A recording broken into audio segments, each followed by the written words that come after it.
बिस्मिल्लाहिर्रहमानिर्रहीम। हम कंटिन्यू कर रहे हैं अपनी lecture series on the subject of entrepreneurship और आज के लेक्चर में हम बात करेंगे कॉर्पोरेट एंटरप्रेन्योरशिप के ऊपर।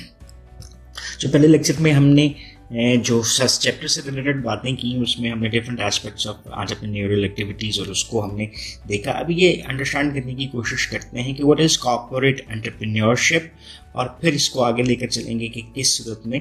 अब सबसे पहले तो हम इसको डिफाइन करते हुए देखते हैं कि what is corporate entrepreneurship.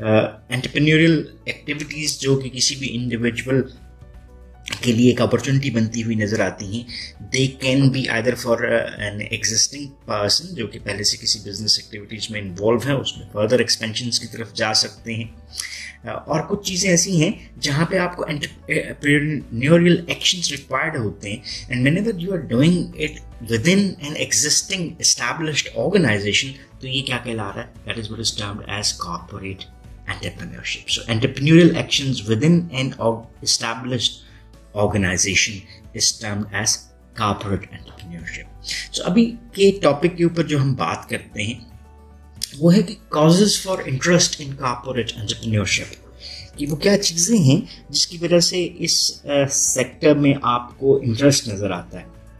So interest in entrepreneurship within the established businesses ये आपको इंटेंसिफाइड नज़र आता है और इसकी कई रीजंस हैं। ये क्यों इतना हायर लेवल के ऊपर आपको आज के इस कंपैरेटिव एनवायरनमेंट में नज़र आता है, उसमें वैरायटी ऑफ रीजंस आ जाते हैं। वैरायटी ऑफ रीजंस में हम जो बात करेंगे वो रीजंस क्या हो सकते हैं? They are either social reasons, they are either cultural reasons और they are business level reasons.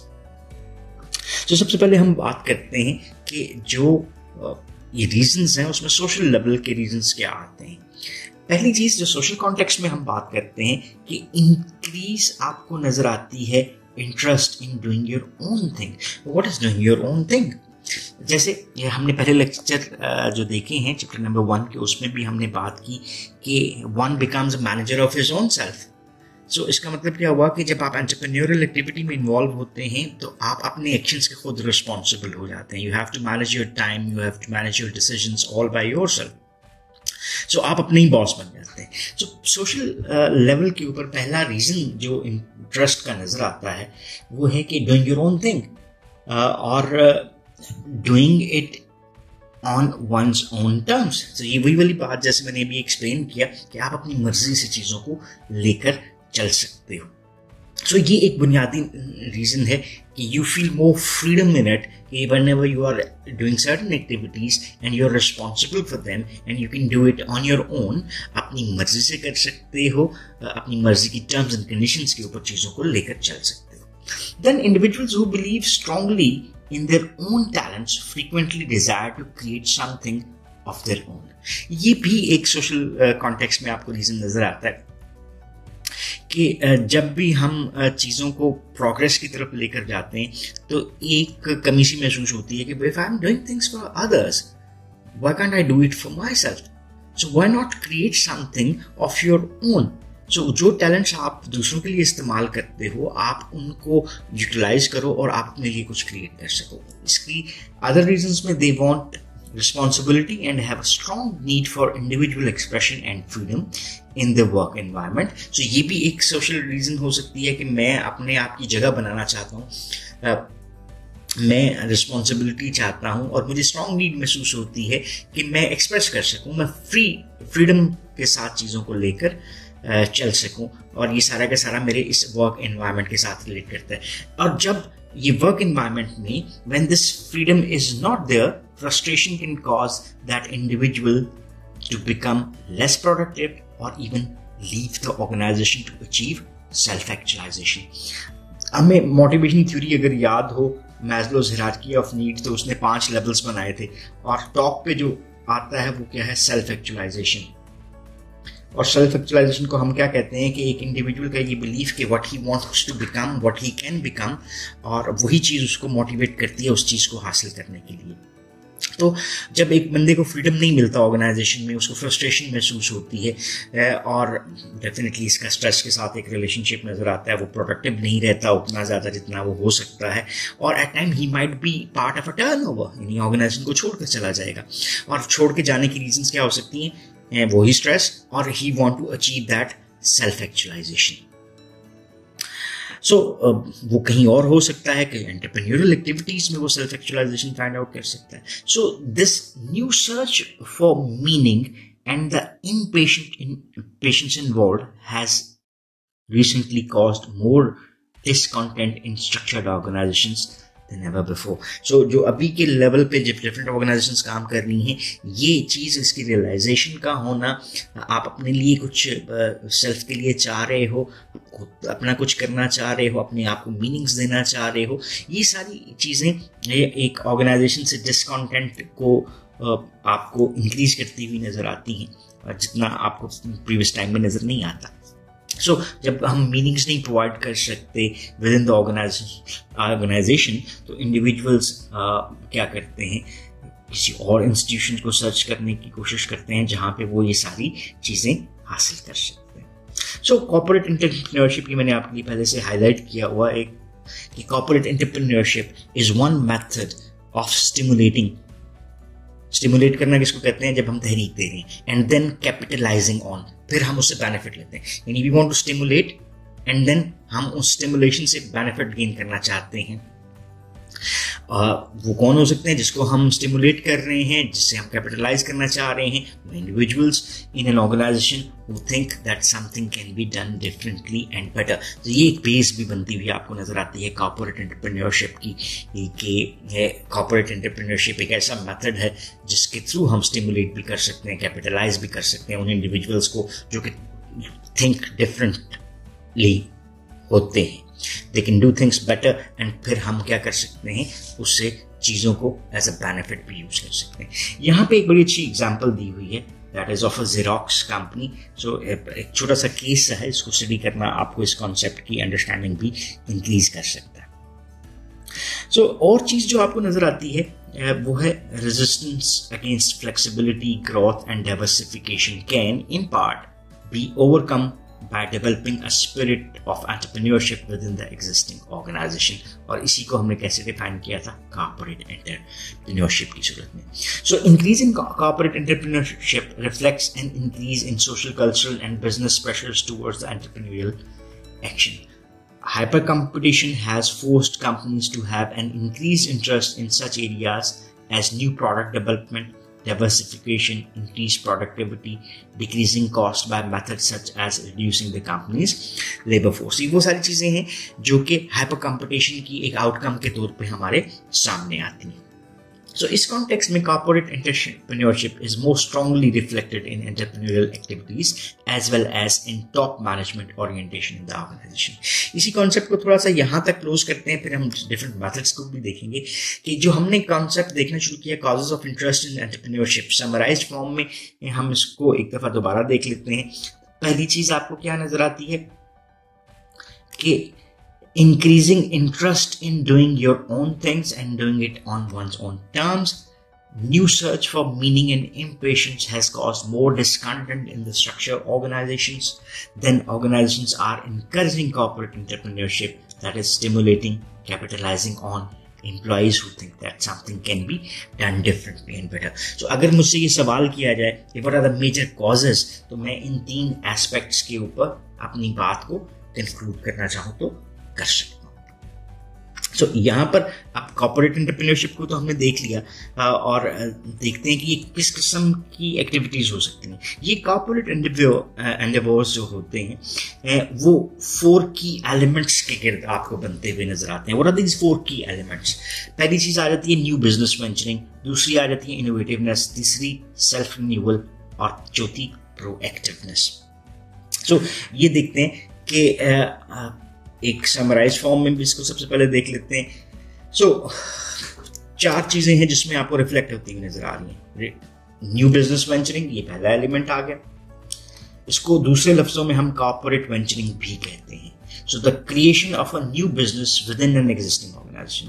ये अगर एक ऑर्गेनाइजेशन थी तो इस ऑर्गेनाइजेशन में एक नया बिजनेस क्रिएट कर दिया, so that new business, this is the new business और this has been created within an existing business. तो ये पहली चीज आपको नजर आती है। वन बाय वन लेके चलते हैं। So creation of new business within an existing organization, ये एंटरप्रेन्योरियल एक्टिविटीज क्या करती हैं? Consist of creating something new of value either by redefining the company's current product और सर्विसेज। पहला एलिमेंट आ गया, यहाँ पे मैं आपके लिए हिंट भी बना देता हूँ। दूसरा, डेवलपिंग न्यू मार्केट्स। सो जिस एरिया में हम काम कर रहे थे उसमें पहले नहीं थे जाते, तो हमने उस नए एरिया को स्टार्ट कर लिया। या फॉर्मिंग मोर फॉर्मली ऑटोनॉमस और semi autonomous units of the firms. तो ये तीन एस्पेक्ट्स आपको नजर आए कि न्यू बिजनेस वेंचरिंग कैसे हो सकती है। पहली चीज, रीडिफाइनिंग,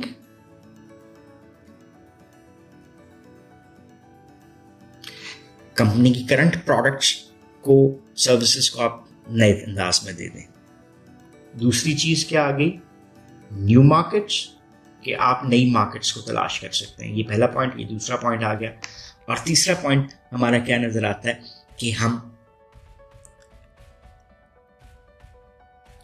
नए यूनिट्स बना सकते हैं ऑफ द फर्म। वो ऑटोनॉमस भी हो सकते हैं जो कि सेपरेटली चल रहे हों, ये सेमी ऑटोनॉमस उसके साथ रिलेटेड भी। इसका एक कॉन्सेप्ट आपको नजर आता है जैसे SBU, strategic business unit 1, strategic, और फिर हमने नई प्रोडक्ट्स लिया है, strategic business unit 2 and then strategic business unit 3। So इसका मतलब क्या, हम एक्सपेंशन की तरफ जा रहे हैं। So formation of new corporate ventures are most salient manifestation of corporate entrepreneurship. सबसे ज्यादा आपको यूटिलाइजेशन भी इसी की ही नजर आती है। दूसरा एस्पेक्ट जो आपको नजर आता है वो है ऑर्गेनाइजेशन इनोवेटिवनेस या इनोवेटिवनेस। ये क्या है जी? Products and services innovation. किसमें इनोवेशन लेकर आ रहे हैं? प्रोडक्ट्स में या अपनी सर्विसेज में, जो एक एज अ होल आप पैकेज दे रहे हैं, with emphasis on development and innovation in technology. पहले भी हम इस चीज को देख चुके हैं और डिफरेंट एस्पेक्ट में समझते हैं कि इनोवेशन का एक मेजर एस्पेक्ट जो रिलेट करता है वो किसके साथ होता है? वो टेक्नोलॉजी के साथ रिलेट करता हुआ नजर आता है। सो हम जो इनोवेशन लेकर आ रहे हैं उसमें एम्फसिस हम करते हैं टेक्नोलॉजिकल इनोवेशन के ऊपर। So it refers to the products and services innovation with an emphasis on development and innovation in technology. It includes, पहली चीज, न्यू प्रोडक्ट डेवलपमेंट। सो आपने नई प्रोडक्ट बना दी जो टेक्नोलॉजिकल बेसिस के ऊपर। चले मैं इसकी एग्जांपल देता हूँ जी। चले नोकिया के डिफरेंट फोन्स आ गए, 3310, 2300, 1110 और नोकिया लूमिया था, I think, if I remember it correctly. तो ये विंडोज बेस्ड फोन था और टच के साथ था। सो इसका मतलब क्या हुआ कि ये एक इनोवेशन में चला जाता है जिसमें टेक्नोलॉजी भी इन्वॉल्व है, जहाँ आप न्यू प्रोडक्ट डेवलपमेंट की तरफ जा सकते हैं। और you can go for towards product improvements. In existing products में आप टेक्नोलॉजिकल बेसिस के ऊपर कुछ बेहतरी ले आए या new production methods and procedures अपना लें। सो इसमें भी आपको तीन एस्पेक्ट्स मिले। आप न्यू प्रोडक्ट डेवलपमेंट की तरफ जाते हैं, प्रोडक्ट्स को इम्प्रूव कर सकते हैं, या प्रोडक्शन मेथड्स एंड प्रोसीजर्स को मॉडिफाइड फॉर्म में लेकर आ सकते हैं। देन हमारे पास जो तीसरा एस्पेक्ट नजर आता है वो है सेल्फ रिन्यूअल का। So transformation through renewal of the key ideas on which an organization is built.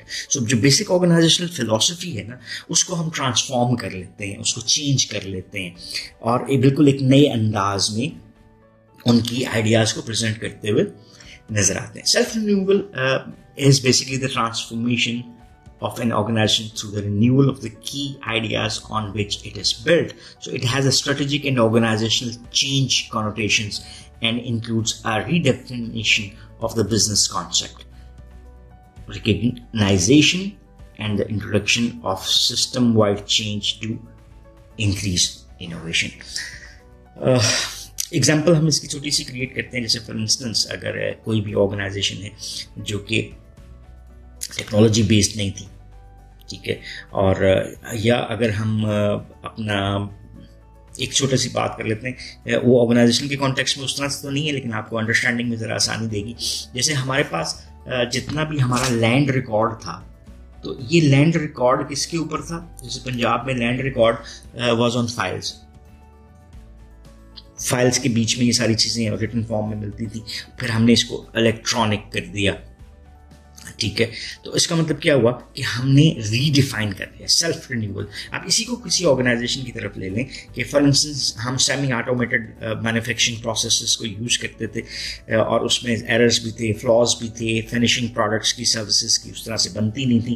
हमने रीडिफाइन किया, सेल्फ रिन्यूअल की तरफ गए, जहाँ पे हमने इस होल बिजनेस कॉन्सेप्ट को रेवोल्यूशनलाइज कर दिया, किसके थ्रू? टेक्नोलॉजी के थ्रू, और सारे मेथड्स को चेंज कर लिया। यानी एक सेल्फ रिन्यूअल का बेसिक एलिमेंट जो आपको नजर आता है, कैपिटल में लिखता हूँ, ज़्यादा लिखा गया हुआ है, दैट इज द चेंज, कि आप एग्जिस्टिंग में कुछ ना कुछ चेंज लेकर आने की कोशिश कर रहे होते हैं, और मोस्टली वो टेक्नोलॉजिकल बेसिस के ऊपर आती है। देन जो लास्ट आपको नजर आता है वो है proactiveness. So includes initiative, risk taking, competitive aggressiveness and boldness. अब सबसे पहले तो ये देख लेते हैं ये प्रोएक्टिवनेस है क्या। प्रोएक्टिव यानी जब हम किसी भी चीज को वक्त से पहले ही अगर रियलाइज कर लेते हैं और उसकी काउंटर एक्शंस को प्रेडिक्ट कर लेते हैं, तो we are being proactive. So ये इंक्लूड करता है इनिशिएटिव्स और risk taking as well as competitive aggressiveness and boldness. उसके बगैर आप प्रोएक्टिव नहीं हो सकते, which are particularly reflected in the orientations and activities of top management. A proactive organization tends to take risks by conducting experiments. अब जैसे आप research को ले लो, जब तक आप रिसर्च नहीं करते नई प्रोडक्ट्स की तरफ आप उस तरह से जा नहीं सकते। So you are investing on that, और वो इन्वेस्टमेंट फेलियर की सूरत में भी आ सकती है। जैसे एग्जांपल ले लेते हैं इलन मस्क की, तो उसने कहा कि मैंने शटल बनानी है जो कि शटल वापस भी उतर सके, बिकॉज अभी तक हमारे पास जितना भी स्पेस टेक्नोलॉजी में डेवलपमेंट थी वो ये थी कि शटल जाती है और जहाज वापस आ जाता है। So a lot of cost can be reduced कि अगर हम उसी शटल को वापस भी लेकर आ सके। So it's a risk, billions of dollars might be invested और it might be a waste. So it also take initiatives and in is bold and aggressive in pursuing opportunities. Organizations with this proactive spirit attempt to lead rather than follow competitors in such key business areas as the introduction of new products or services, operating technologies and administrative techniques as well.